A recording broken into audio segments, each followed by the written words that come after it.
ప్రకారం చేస్తున్నారు లేదన్నారు, చేయట్లేదని చెప్పారు. ఇంకెందుకు మీరు కూర్చోండి ఇంకా హెల్త్ మినిస్టర్ గారు. ధన్యవాదాలు అధ్యక్ష. గౌరవ సభ్యులు అడిగిన మొదటి ప్రశ్నకు సమాధానం. గుంటూరు జీజీహెచ్ నుండి తక్కువ సిబ్బంది నియమించడం, ఆరోగ్యశ్రీలో ప్రాసెస్ చేపట్టిన ఒక్కో కేసుకు అధిక మొత్తంలో వసూలు చేయడం గురించి messrs Harvey informatics OPC private లిమిటెడ్పై కొన్ని ఫిర్యాదులు అందాయి.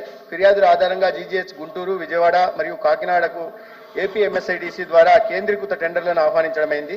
మెసెస్ కనకదుర్గ మ్యాన్ పవర్ సర్వీసెస్ L1గా వచ్చి ఎన్నిక కాబడింది. రెండో ప్రశ్నకు సమాధానం.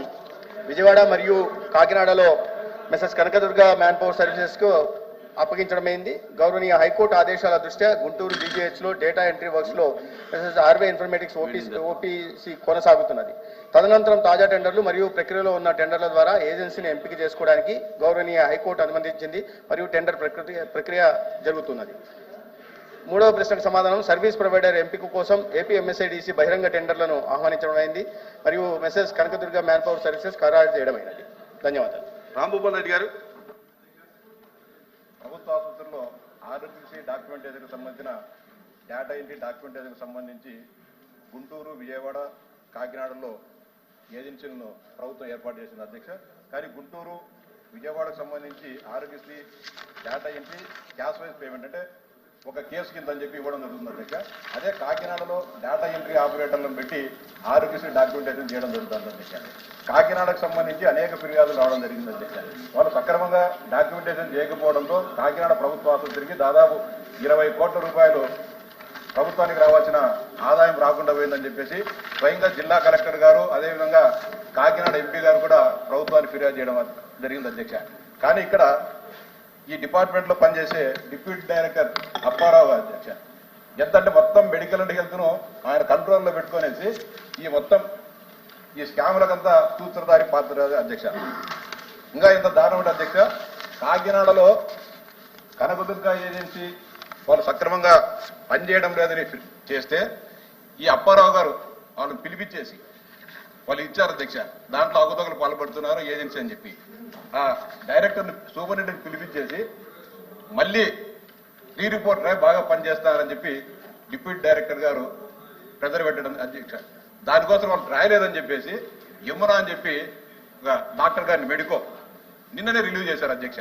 అదేవిధంగా గుంటూరు, విజయవాడకు సంబంధించి బాగా చేస్తున్నారని చెప్తే ఇదే అప్పారావు గారు నిన్న ఉదయం నుంచి సాయంత్రం వరకు ప్రెజర్ చేసి సూపరింటెండెంట్ గారి పైన అధ్యక్ష ఇది రిపోర్ట్స్ బాగా చేస్తున్నారని చెప్పి గుంటూరు, విజయవాడ సూపరింటెండెంట్ పంపించిన అధ్యక్ష. కానీ ఈ సభను మంత్రి గారిని తప్పుదో పట్టించే విధంగా ఈ అప్పారావు గారు నాశనం చేస్తున్నారు అధ్యక్ష.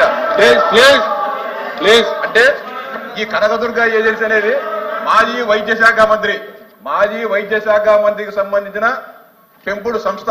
ఆ సంస్థకు గత 2023 డిసెంబర్లో ఇచ్చేసి మొత్తం ఈ రాష్ట్రంలో ఉండే వైద్య శాఖలో అవుట్ సోర్సింగ్ అని మొత్తం వాళ్ళకి అప్పచెప్పేదారు కుట్రలో భాగంగా మాజీ వైద్య శాఖ మంత్రి ప్రస్తుతం ఉండే ఒక ఐఏఎస్ అధికారిని ఈ అప్పారావు గారు కలిసి మొత్తం వైద్య శాఖను సర్వనాశనం చేసేదానికి చేస్తున్నారు అధ్యక్ష. కానీ అప్పారావు గారికి ఎన్ని పోస్టులు ఉన్నాయంటే అధ్యక్ష 4 పోస్టులు అధ్యక్ష. Please director of public health and Rambhupal Reddy గారు, additional CEO 104, 108, additional CEO NTR Vaidya Seva trust. మొత్తం గత ప్రభుత్వం కూర్చోండి ఒక పద్ధతి ప్రకారం కూర్చోండి. గత వైఎస్ఆర్సీపీ కూర్చోండి మంత్రి గారు, కూర్చోండి మంత్రి గారు.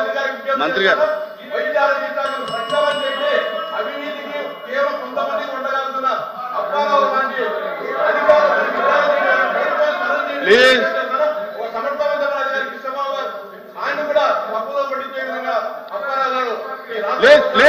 మంత్రి గారు నిలబడితే మీరు కూర్చోండి. దయచేసి రాంభూపాల్ రెడ్డి గారు, మీరు సభలో మీరు ఏం మాట్లాడుతున్నారో మీరు అర్థం చేసుకుని మాట్లాడాలి. మీరు కాంట్రవర్సీ, ప్రతి సబ్జెక్ట్ ని కాంట్రవర్సీ చేయడం అనేది మంచిది కాదు. మంత్రి గారు మాట్లాడుతుంటే మీరు నుంచుని ఉంటారు. మంత్రి గారు అధ్యక్ష కూర్చోండి అధ్యక్ష, గతంలో ఈ ఆరోగ్యశ్రీకి సంబంధించి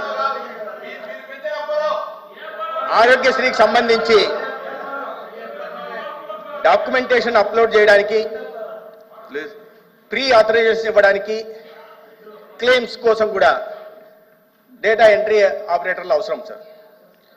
గతంలో విధానం ఎలా ఉండేదంటే సూపరింటెండెంట్ కలెక్టర్ ఆధ్వర్యంలో టెండర్లు పిలిచి డీసెంట్రలైజ్ చేసి ఏ జీజీహెచ్కి ఆ జీజీహెచ్లో ఈ పనిని అప్పగించేవారు ఏజెన్సీలకి. దీంట్లో 2 విధానాలను అవలంబించేవారు సార్. ఒకటి మ్యాన్ పవర్ ద్వారా మ్యాన్ పవర్కు చెల్లించి వ్యక్తులకు చెల్లించి ఈ పని చేయించడం, లేదా ఒక్కొక్క క్లెయిమ్ కింద చెల్లించడం ఉండింది. అయితే తదనంతరం ఈ క్లెయిమ్ ద్వారా చెల్లించే మొత్తం ఎక్కువ అవుతోంది మ్యాన్ పవర్ కన్నా అనే విషయాన్ని గుర్తించి అప్పటికే టెండర్లకు సిద్ధమైన 3 జీజీహెచ్లలో అంటే గత ఉంటున్న ఏజెన్సీ కాల వ్యవధి పూర్తి అయిపోయింది. కాకినాడ, గుంటూరు, విజయవాడలో టెండర్ పిలవడం జరిగింది అధ్యక్ష. 2013లో గుంటూరులో ఈ ఆర్వే ఇన్ఫర్మేటిక్స్ అనే సంస్థకి పనులు అప్పగించడం జరిగింది. 2016లో తర్వాత ఎక్స్టెండ్ చేయడం జరిగింది. 2016 నుంచి 2022 దాకా వాళ్ళే పనులు నిర్వహిస్తూ ఉన్నారు. అయితే ఈ 3 వీటికి ఏపీఎంఎస్డిసి ద్వారా ఒక సెంట్రలైజ్డ్ టెండర్ పిలవడం జరిగింది 2022లో. అయితే గుంటూరు జీజీహెచ్కి సంబంధించి బాలాజీ టెక్నాలజీస్ అనే ఒక ఏజెన్సీ హైకోర్టులో రిట్ పిటిషన్ వేయడం జరిగింది. మాకు టెక్నికల్ క్వాలిఫికేషన్ ఉన్నప్పటికీ కూడా మాకు కాదు